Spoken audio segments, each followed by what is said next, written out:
الرحیم. انجینیر فضل یزدان د زما سکول نه تاسو ته سلام وایي. زه امید ساتم الله تعالی په فضل و کرم سره به تاسو ښه او خوشحاله یئ. نن به زه په زما سکول کې تاسو سره د سنگل سټوډنټ فیس په باره کې خبرې کوم چې تاسو به د یو سټوډنټ فیس ډیټیل څنګه چیک کوئ.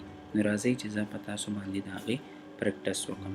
ټولو نه اول به موږ راشو فیس ماډیول ته، بیا به راشو سنگل سټوډنټ فیس ته. د کم ماشوم ډیټیل چې تاسو چیک کوئ نو هغه ماشوم به دلته کې تاسو په انرولمنټ نمبر، رجسټریشن نمبر، سټوډنټ نیم، فادر نیم په دې کې په یو باندې سرچ کوئ. که تاسو ته دا نه معلوم تاسو به جسټ کم کلاس کې دا ماشوم هغه کلاس په سلیکټ کوئ، د هغې نه به تاسو ته هغه ماشوم شو شي. لیټ سې زه انرولمنټ نمبر باندې سرچ کوم 322. انرولمنټ نمبر باندې چې کوم ماشوم دی هغه به ماته دلته کې راوالي. زه د دې ماشوم د فیس ډیټیل چیک کوم، زه به ریسیپټ 1 باندې کلیک کوم. دا ریسیپټ منث وایز ریسیپټ دی، د ایچ منث ډیټیل په دې کې د دې سټوډنټ شو کوي. لیټ سې جنوري کې په د باندې ټیوشن فیس منثلی فیس 2500 اپلای شوی دی، ایډمیشن فیس 2000، کرنٹ ډیوز 4500 شو. څه پریویس ایرر پسې شته نشته پسې ټوټل ډیوز 4500 د پکې پیسې ورکړي نه دي ورکړي، تاسو سره څه ایډجسټمنټ کړی نه دی کړی، بیلنس 4500.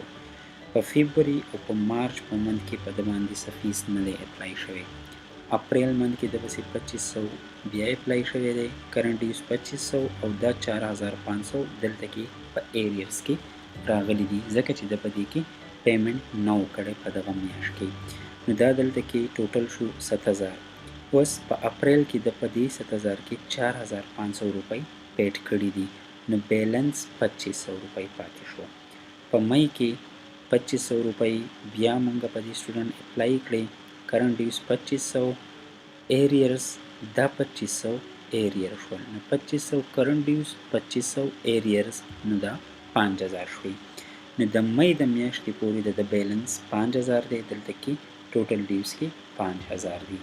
دغه شان که تاسو په د باندې د جون اپلای کوئ نو دا سټیپ بای سټیپ به د دې منث هغه بیلنس نیکسټ منث ته ټرانسفر کیږي. نو که تاسو د یو ماشوم کمپلیټ ډیټیل ګورئ منث وایز نو تاسو به په دې طریقه باندې ګورئ. زه امید ساتم دې ویډیو ټیوټوریال نه پس په تاسو په زما سکول سافټویر کې د یو سټوډنټ کمپلیټ ډیټیل په اسانه باندې چیک کولی شئ. که بیا هم تاسو ته څه قسمه ایشو وي تاسو زما په موبایل نمبر 0333941436 باندې رابطه کولی شئ. الله حافظ.